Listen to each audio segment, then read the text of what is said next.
Hello friends, good morning. আজকে ব্লগটা শুরু করতে করতে আমার একটু দেরি হয়ে গেছে। Welcome back to my channel Poulami daily vlogs. আজ ব্লগটা শুরু করতে আমার প্রায় 11টার মতো বেজে গেছে, কারণ সকালবেলায় আমি একটু ব্যস্ত ছিলাম। সকাল থেকে আমি ব্লগটা আজকে শুরু করতে পারিনি। সকালবেলা কারণ বাড়িতে কেউ ছিল না, দিদিভাই গেছিলো ডুগুকে স্কুলে দিতে, আর পাপা ডিউটি গেছিলো, কালকে নাইট ডিউটি ছিল, সকালে আসতে দেরি হয়ে গেছে।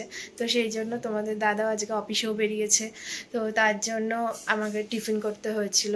এবারে ওকে ধরার মতো কেউ ছিল না, তো তোমাদের দাদা অফিসে বেরোবে তার জন্য রেডি হচ্ছিলো।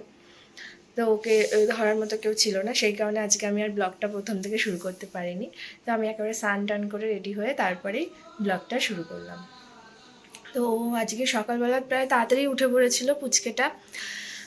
উঠে পড়েছে তখন 7:30 বাজে, 7:30টার সময় উঠে পড়েছে। তার জন্য আবার ঘুমিয়ে পড়েছিল, তখন প্রায় 9টার মতো বাজে, সেই সময় আবার ঘুমিয়ে পড়েছিল। এখন আবার উঠে পড়েছে, 11টা বাজে এখন। এখন আবার উঠে পড়েছে। তো চলো, আমি এখন স্নান হয়ে গেছে, তোমাদের তো আগেই বললাম। এবারে আমি পুজোটা দিয়ে তারপর ওকে কিছু খাইয়ে ওকে স্নান করে নেবো। তো চলো দেখতে থাকো, টাটা।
আমি তখন বলেছিলাম যে ওকে আমি স্নান করাতে যাচ্ছি, তারপর স্নান করিয়ে এসে কথা বলছি। তো ওর স্নান করানো হয়ে গেছে, ও এখন খেলু করছে। তারপর একটু পরে ওকে আমি ভাত খাওয়াবো, তারপরে 3:30 নাগাদ করে ওকে ফলের রস খাওয়াবো, খাইয়ে আবার ঘুম পাঠিয়ে দেবো।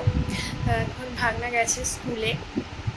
আজকে আর দিদিভাই আনতে যায়নি, আজকে আমার পাপা মানে শ্বশুরমশাই আনতে গেছে। তো ও স্কুল থেকে আসলে তারপরে আমরা লাঞ্চটা সেরে ফেলবো। এখন আগে আমি ওকে খাইয়ে দিই।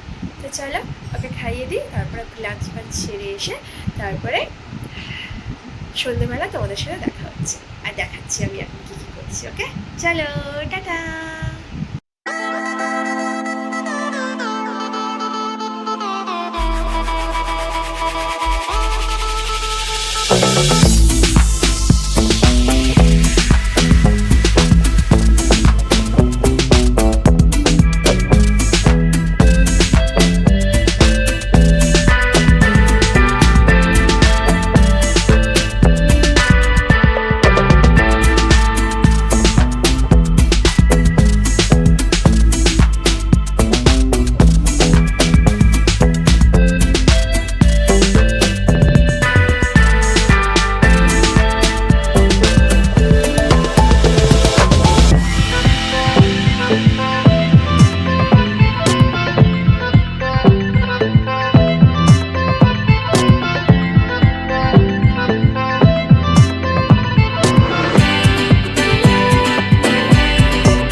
যে এইদিকে এইদিকে, হ্যাঁ এই তো বলো গুড ইভিনিং। আমার ঘুম হয়ে গেছে, আমি ঘুম থেকে উঠে চলে এসেছি তোমাদের সাথে গল্প করতে। বলো বলো বলো বলো। এই যে এইদিকে। তো আমি যে ও ঘুম থেকে উঠে পড়েছে, ওকে খাইয়েও দিয়েছি। তোমাদের বলেইছিলাম যে ও সুজিটাই খেতে বেশি পছন্দ করে, অন্য কিছু দিলে অতটা খায় না। তো তার জন্য ওকে আমি এখন কদিন ধরে সুজিটাই দিচ্ছি। তো চলো আজকে আর ব্লগটা বেশি বাড়াচ্ছি না। তোমাদের যদি আমার চ্যানেলটা ভালো লেগে থাকে, তোমাদের যদি আমার ভিডিওটা ভালো লেগে থাকে, তো প্লিজ প্লিজ প্লিজ বেশি বেশি করে লাইক শেয়ার সাবস্ক্রাইব করে দিও। আর অবশ্যই আমার সাথে থেকো, আমার পাশে থেকো। তোমাদের সাপোর্ট ছাড়া কোনোভাবেই আমি কিন্তু এগোতে পারবো না। তো আমাকে একটু সাপোর্ট করো। সো চলো, টাটা।